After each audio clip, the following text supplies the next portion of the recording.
la grabación. Muy bien, compartir pantalla tal como lo veníamos haciendo hasta recién.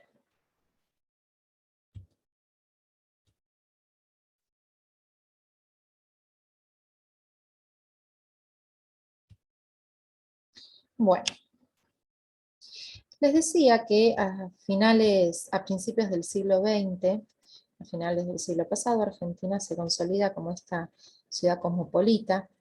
Vamos a tratar de entender la historia de Buenos Aires, pero no a través de la historia, porque eso sería un poquito medio aburrido, ¿no es cierto? Vamos a tratar de entender la historia hoy a través del arte y el jueves que viene a través de la literatura. Recordemos, estamos en un momento acotado, que es el siglo XIX. ¿Cuáles son las obras pictóricas más representativas de este periodo? ¿Cómo puedo aprender historia a través de un cuadro? Bueno, se puede aprender historia a través de un libro, de un cuadro, de una foto, a través de una película, a través de una canción, de un poema. Hay muchos recursos. Vamos a empezar. Antes de meternos con el siglo XIX, vamos a ver un poquito el periodo colonial, que debemos reconocer que el periodo colonial, siglo XVI, XVII y XVIII, o sea, el 1600, 1700 y 1800, lo que hoy se conoce como Argentina, reitero, en esa época, virreinato, en Argentina no hubo el crecimiento o el desarrollo pictórico o artístico que sí tuvieron países como el actual Brasil, México o Perú. El periodo colonial, el arte pictórico de este periodo es totalmente eclesiástico, hay un fuerte predominio de lo religioso, ¿sí? La funcionalidad del arte es transmitir saberes eclesiásticos. No hay nada que escape a retratos de sacerdotes o de iglesias o crucifijos. Su estilo era el barroco, porque era el estilo pictórico que imperaba en Europa, y la mayoría de las creaciones artísticas no se confeccionaban aquí en Argentina, sino que venían desde Europa. Las familias más pudientes de Buenos Aires, muchos de ellos peninsulares, es decir, eh, españoles que vivían aquí, lo que hacían era pagar por el cuadro y se los traían desde España o desde Italia y los tenían colgaditos en las casas. No nos olvidemos que tener un cuadro en esa época, en este periodo colonial, era sinónimo de cierto estatus económico. Entonces, si alguien se podía pagar un cuadro, no duden de que lo iban a hacer. Elegí este cuadro, esta obra de arte, ¿sí?, que se encuentra en el Museo de Bellas Artes de Buenos Aires. Y si bien su autor es anónimo, es una cultura muy icónica de la época, porque es como que viste esta y viste todas. Perdón que lo diga de esta manera tan spoiler, pero es la realidad. Fíjense cómo en la imagen vemos a un fraile de rodillas. ¿Qué está haciendo?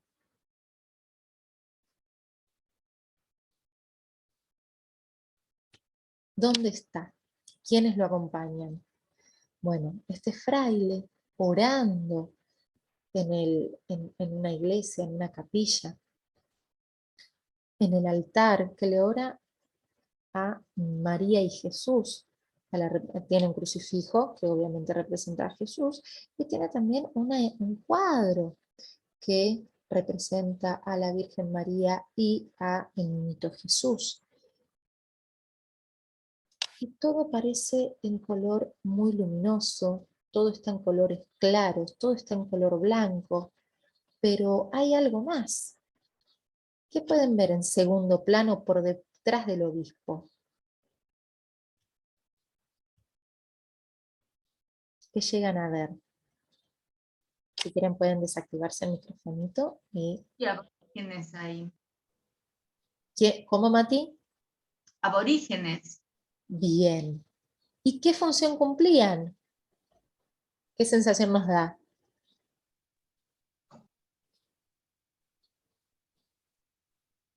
Me parece, bueno, puede ser aborígenes, también puede ser que sea esclavo, no sé, pero no importa, el tema es la conversión, básicamente, ¿cómo se llama? La catequesis, la conversión, sí, eso. Lo Fíjense propio de como, exacto, como muy bien decían ustedes, tenemos en primera plana a un obispo atravesado por la luz, bien angelical, bien hasta celestial, si se quiere.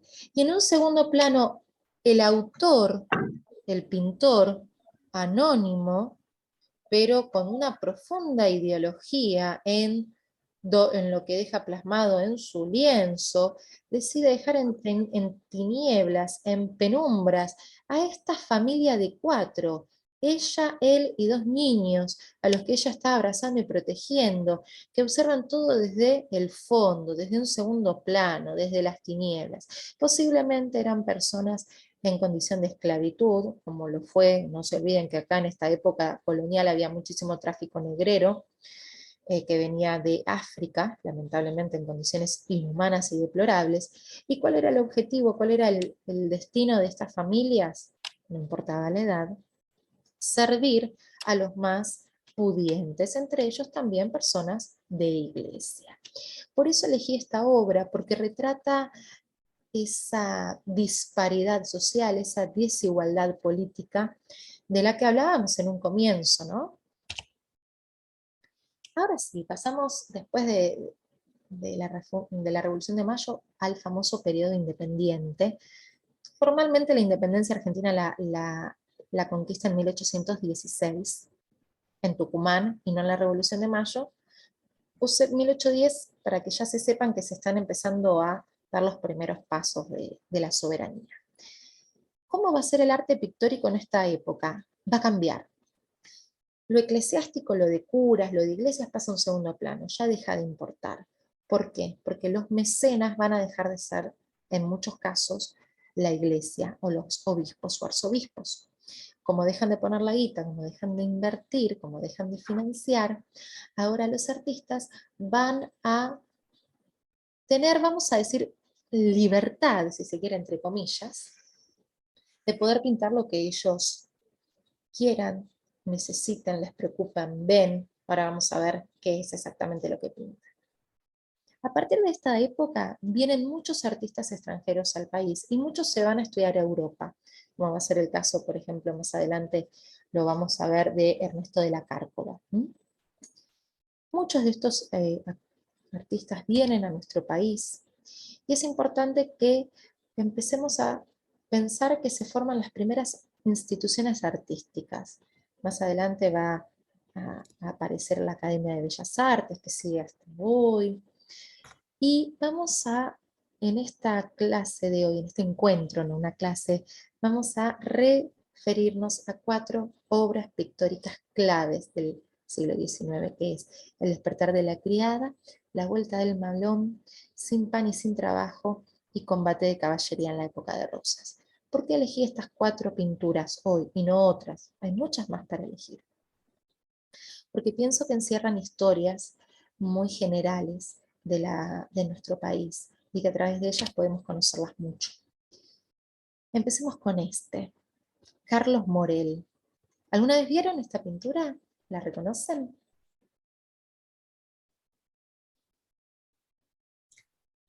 Esta particularmente no la reconozco.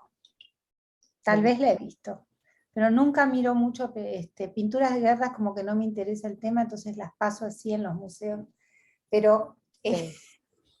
pero no sé, puede estar, ¿dónde está? ¿En el Bellas Artes? ¿En dónde? Sí, Ah, sí, sí, está en el Bellas Artes de aquí de Buenos Aires. ah. La realidad, vamos a hablar un poquito de esta pintura que está tan cargada de violencia, ¿no es cierto? Que más adelante vamos a ver otras que no, tal vez, o sí, peores. Vamos a empezar con esta. Esta pintura la pintó Carlos Morel. Se llama Combate de caballería en la época de Rosas y fue creada en 1839.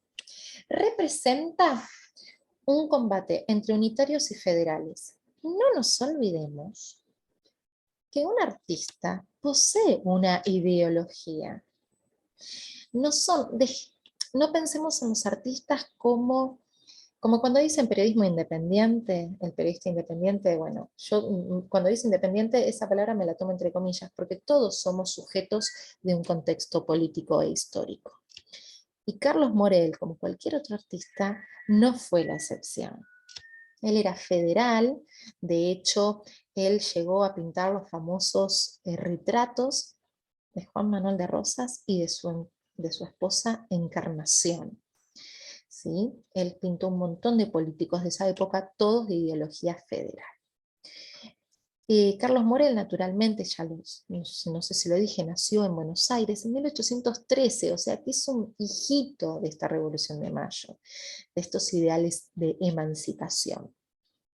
Y es considerado por la corriente historiográfica argentina y principalmente artística, el primer pintor argentino, porque fue muy popular en su época. Todos los políticos que podían pagar un cuadro para hacerse de ellos mismos, piensen que estamos hablando de un periodo donde no existía la fotografía, y donde al ego conquistador y político le venía muy bien mirarse retratado. El que podía le pagaba a Carlos y le decía, venite a mi casa y pintame. Y Carlos iba y lo pintaba, siempre y cuando fuera federal, por supuesto. No nos olvidemos que en la época rosista hubo una gran censura, sobre todo los unitarios. Y pues Carlos Morel se desempeñó en Buenos Aires, donde eran todos federales. Bien, vemos un cuadro en donde hay escenas de degüello, donde hay cadáveres que todavía pareciera que estuvieran respirando por sobrevivir. Estamos hablando de un combate. Se dice que Carlos Morel se inspiró para hacer este cuadro en 1939 en la Revolución de los Libres del Sur, encabezada unos meses antes por Lavalle, en donde finalmente Lavalle pierde la vida y Rosa sale victoriosa. Observen también en esta pintura el color predominante. ¿Cuál es?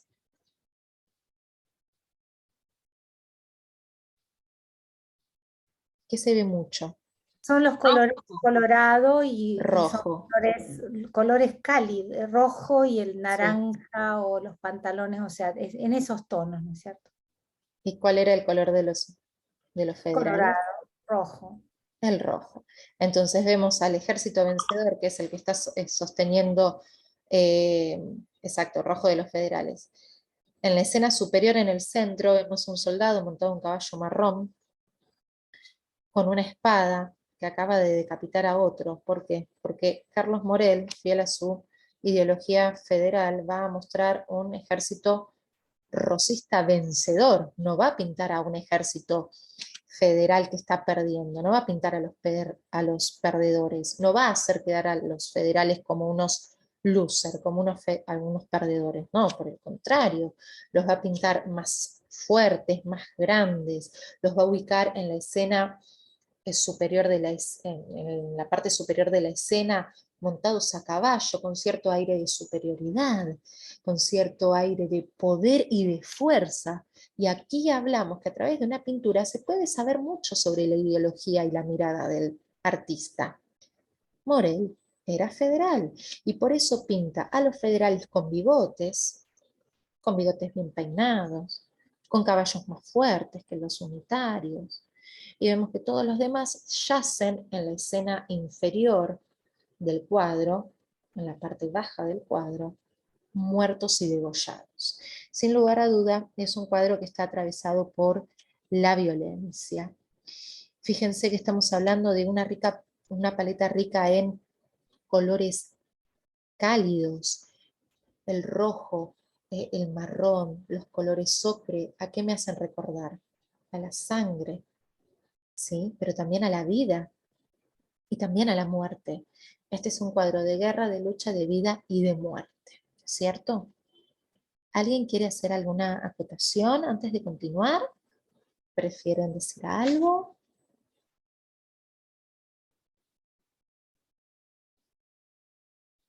O hasta ahora vamos bien. Como les decía, el combate de caballería en la época de Rosas se exhibe en el Museo de Bellas Artes aquí en Buenos Aires, y fíjense las dimensiones, no es muy grande, es de 45 por 45 centímetros, o sea, estamos hablando de un cuadrito, no de algo muy grande que ocupe mucho espacio en la pantalla. Carlos Morel, como estaba habituado a hacer retratos, no era un artista que le diera mucha, no elegía soportes muy histriónicos para sus obras, sino más bien lo contrario. Fíjense que la técnica va a ser la misma en todas las pinturas del siglo XIX, es óleo, y el estilo es romanticismo y costumbrismo. ¿Por qué romanticismo? Cuando nosotros hablamos de un estilo pictórico o de un estilo narrativo romántico, estamos hablando de héroes y de villanos. El romanticismo es la exacerbación de los sentimientos, de dar la vida por una causa, de dejar la vida en el campo de batalla por una idea. No tenemos más que mirar este cuadro para darnos cuenta el romanticismo que esconde detrás de este federal, militar federal, soldado federal que está degollando a los unitarios. El romanticismo es la exacerbación de las ideas, la exacerbación del amor, de la muerte, de la agonía. ¿Sí? Ese es el romanticismo. Y también es el costumbrismo, porque estamos viendo unitarios y federales que son elementos propios de la Argentina y no de otra parte del mundo. ¿Hasta acá me siguen o voy muy rápido? Perfecto. Los demás que por ahí no tienen el micrófono, la cámara, escriben al chat y los vemos excelente. ¡Ah! ¡Cómo me gusta este cuadro, esta pintura! Me encanta, no lo puedo evitar. El despertar de la criada de Eduardo Sívori. Me fascina, desde que era chiquita, siempre me llamó mucho la atención. Capaz que porque tiene un desnudo, no sé, qué sé yo, no tengo idea. Pero vamos a analizarlo un poquito más en profundidad, porque se puede saber mucho de la cuestión social en este cuadro. Sí, con Combate en la Caballería de Rosas podemos saber sobre lo político, sobre lo militar, acá nos vamos a meter con cuestiones sociales y con cuestiones de género que a mí me encantan. Bueno, ¿lo conocen el cuadro? ¿Ya lo habían visto?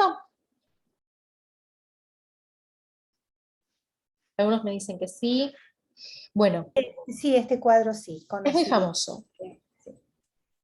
Es muy famoso. Este cuadro es de Eduardo Sívori, uno de los grandes artistas argentinos. Fue pintado en el año 1887. 1887. O sea, estamos hablando ya, la época rosista quedó atrás. Estamos hablando de una época donde el país es muy diferente al de la época de Rosas. Primero porque las guerras intestinas entre federales y unitarios habían quedado detrás, y además porque ya tenemos una nación. A ver, pensemos. Mientras que estuvo Rosas, no estaba unificada nuestra nación. Buenos Aires por un lado, el interior por el otro. Recién cuando Rosas cae ante el ejército grande de Urquiza, en la batalla de Pavón, en la batalla de Caseros, perdón, de 1851, recién ahí el territorio se unifica, aunque en realidad se va a unificar en 1861 con la batalla de Pavón, cuando ganan las fuerzas mitristas. Primero lo derrotan a Rosas, Buenos Aires no acepta formar un estado junto con el resto de las provincias, y durante 9 años Buenos Aires va a ser un estado independiente. Este dato por ahí no muchas personas lo saben, pero durante casi una década Buenos Aires fue un país aparte. Urquiza era el presidente de la Confederación, ese era el nombre, la Confederación, y Buenos Aires era un soldadito aparte. Fue en 1861 con la batalla de Pavón que se unifica el país. Entonces, después de que cayeron muchos muertos, después de que se derramó mucha sangre, finalmente podemos decir que este cuadro sí está pintado en una Argentina unificada. Ya no estamos hablando del territorio argentino, sino que estamos hablando de la nación argentina, con una constitución nacional que da derechos, garantías y que también da una forma de gobierno. ¿Por qué digo esto? Porque la legalidad a veces lo que hace, si bien reconoce a los sujetos de derecho, también reconoce a los excluidos, a los marginalizados, a los que no son sujetos de derecho, como una criada. ¿Y quién va a pintar a una criada? Nadie más que Eduardo Sívori. Por eso me gusta tanto, porque rompe con los cánones tradicionales sociales de fines del siglo XIX. Yo sigo admitiendo personas, por eso se me ven mirando para un lado o para el otro, es por eso. Vamos a empezar a analizar. Para los que no lo conocen, Eduardo Sívori nació en 1847 y falleció ya entrado el siglo XX, en 1918, para ser más precisos. Y él fue un gran artista porque estimuló la creación de las bellas artes, ¿sí? Él era una persona de clase alta, era hijo de comerciantes genoveses, y él es porteño de Buenos Aires. Sin embargo, en su adolescencia, casi adultez, viaja a Europa con sus padres para hacer negocios allí, vuelve a los 27 años, o sea, vuelve ya adulto, y en esa década que vivió en Europa se nutrió mucho de las artes, de hecho estudió allá, tuvo grandes maestros italianos, y practicó muchísimo en Italia y en París todo lo que es el arte pictórico. Regresa a Buenos Aires con esa influencia no solamente de pintura, sino con la influencia de museos, que aquí no había todavía museos, pero en Europa sí, ya estaban todos los que conocemos hoy. Y esa influencia lo dejó enloquecido, por eso cuando llegó acá dijo, che, tenemos que abrir un Bellas Artes o algo, que más adelante con De la Cárcova lo valora. Bien, a diferencia, tal vez no todos lo sepan, pero este cuadro, El despertar de la criada, de Eduardo Sívori, no fue pintado acá en Buenos Aires, fue pintado en París, durante la larga estadía de Eduardo allí. Y es un cuadro de estilo realista, es realismo pictórico. ¿Por qué es realismo? Porque no va a tratar de plasmar la realidad lo más fiel a su ojo posible, pero más allá de eso, El despertar de la criada es un cuadro con una fuerte impronta social, que no fue bien recibido en París. ¿Por qué? Porque no, porque retrata a las mujeres, a una mujer común y corriente, o menos que una mujer común y corriente, porque era una criada desnuda. ¿Y saben a qué mujeres se retrataba de manera desnuda en esa época, o hasta esa época? A las diosas y a las musas. Y a las mujeres, a las vírgenes, se las retrataba, por supuesto, más tapaditas, ¿no? Con una túnica, con las tolas y demás. Pero una mujer desnuda, que no fuera una diosa griega o una musa, ¿a quién se le iba a ocurrir? Era, según los parisinos, este cuadro era sucio, desubicado, grotesco. Era todo lo que estaba mal. Entonces Sívori lo vino a exponer aquí en Buenos Aires, donde tuvo un poco mejor de recibimiento, pero tampoco mucho. No se crean que este cuadro cayó muy bien en su época. Tal vez por eso fue el único de este estilo que pintó. Yo siempre digo que es un adelantado, un vanguardista, porque se animó a ir un poquito más allá. Ahora, después de esta introducción, traten de observar el cuadro. ¿Qué ven? ¿Qué colores predominan? Observen los planos, qué hay en un primer plano y en un segundo planito un poquito más atrás. ¿Qué pueden ver? Cuéntenme.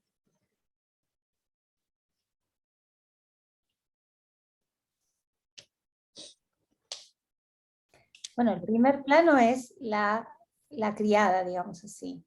Y hay alguna ropa, acá no se ve muy bien, pero hay alguna ropa, una silla con su ropa que se ha desvestido y está hacia adelante de la cama.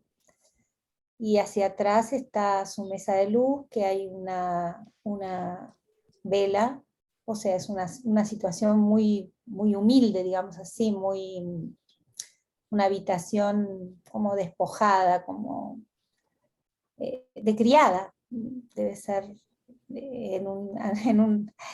vaya a saber en qué oscuro rincón de una casa. ¿Sí? Muy bien. Observemos, este cuadro está lleno de líneas, lamentablemente no lo puedo resaltar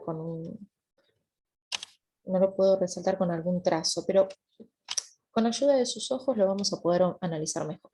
Como muy bien decían recién, vemos a una criada despertando y a punto de ponerse su uniforme que está en los pies de su cama. Un uniforme para el cual no tiene un ropero para guardarlo, porque es una criada, porque ¿qué va a necesitar un mueble? Le agradezca que en esa época le daban una cama y un techo, obviamente hablando como se creía en esa época, no desde mi óptica personal, por favor.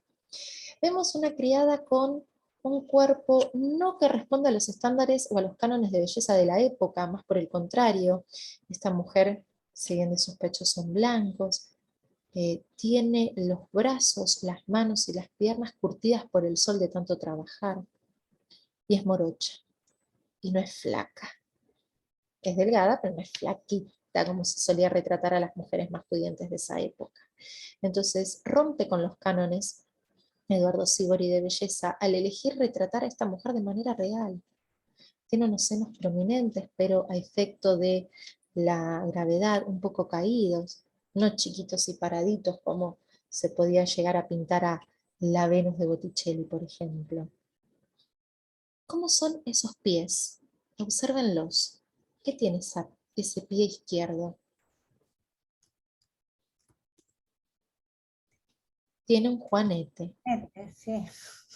Tiene un juanete. No soy la única que tiene juanetes, la criada también tiene juanetes. Esto me encanta, por eso empatizo tanto con esta pintura, me parece. ¿Qué otro artista se le va a ocurrir retratar un pie con un juanete en una mujer en el siglo XIX? A nadie. Por eso insisto con que fue un adelantado Sívori. Él decide retratar el resultado de una vida dedicada al trabajo servil. Este cuadro, este cuerpo de esta criada está atravesado por años de trabajo físico, donde tiene las manos más claritas que el torso porque están en exposición al sol, sus pies están cansados y tiene las piernas también hinchadas, donde apenas tiene una vela para alumbrarse y una cama muy humilde en medio de una habitación también muy humilde, en medio de una habitación que parece lo que hoy llamaríamos una casilla, una casucha. El fondo es oscuro, la pared está pintada de un color gris oscuro, muy en las tinieblas, pero ella es la luz. Ella con su esfuerzo, con su dedicación que le está poniendo a la jornada de la mañana es la luz. Y es muy interesante cómo Sívori eligió esconder el pubis de la criada. El elemento sexual por naturaleza lo esconde, porque si lo llegase a mostrar, imagínense el gran revuelo que hubiese causado. Si con esto ya causó un rechazo muy grande en París, imagínense si hubiera elegido mostrar el Monte de Venus de esta mujer, ¿no es cierto? Es una obra que vendría a ser, al desnudar a esta joven, está catalogado como indecente, está catalogado como sucio, pero es una crónica social de Argentina de esa época, porque esto está mostrando cómo vivían los criados. Fíjense que ya no es como Carlos Morel que retrata a los políticos adinerados. Este tipo retrata a esta criada con la vulnerabilidad que da la desnudez y te está pintando a la sociedad argentina como lo que es en verdad, una sociedad desigual, con ricos y pobres. ¿Se entiende a lo que voy? Sí, ahora, cuando vos te referís y decís un adelantado Sí. en Argentina, porque él se formó en Europa y en Europa este tipo de pintura se pintaba hace mucho tiempo. Sí, pero no desnudez para personas comunes o para personas muy humildes, que no fueran personas importantes. Desde luego que los primeros en dar pasos en lo artístico siempre son los europeos. Allí nacen los movimientos que luego se trasladan aquí. Pero Eduardo fue el primero en poner una mina en bolas que no fuera una diosa o una musa. Y Pero en ¿qué ese pasa con todos los cuadros de, por ejemplo, Henri Toulouse-Lautrec, todos estos artistas del siglo XIX franceses que pintaban así prostitutas, Sí, bailarinas? pero hay que ver en qué institución él lo presentó primero. Mm, Lo que tiene que ver con el museo, que es con lo que Eduardo Sívori viene tan eclipsado, es muy tradicionalista. Las costumbres, los cánones, mejor dicho, de los museos de Europa son muy conservadoras, si se quiere. ujú. Sí, es muy válido y es muy bueno tu aporte, pero más allá del trabajo de este artista, Sívori se animó a mostrarlo en París, en la capital de esa ciudad artística por excelencia, ¿no es cierto? No Mm. sé si más o menos ahí contesté tu pregunta. Sí, sí, pero Sí, me da la impresión de que él estaba siguiendo, o sea, no digo que no fuera vanguardista o que sí, estaba siguiendo una vanguardia que ya estaba, sí, digamos, estaba instalando dentro de un, digamos, de un grupo que hacía más o menos, estaba en este tipo de temática. claro. Me Un imagino que fue... vanguardista acá, en Sí, América, un vanguardista. sí, sí. Muy bien. Nos quedan 2 cuadros más para analizar, nos queda bastante para charlar, pero nos estamos quedando sin tiempo. ¿Qué les parece si antes de que Zoom nos interrumpa, directamente terminamos con esta parte del encuentro y en un minutito nos volvemos a encontrar para el tercer y último encuentro? Bueno. Muy bien, entonces los espero en un minuto.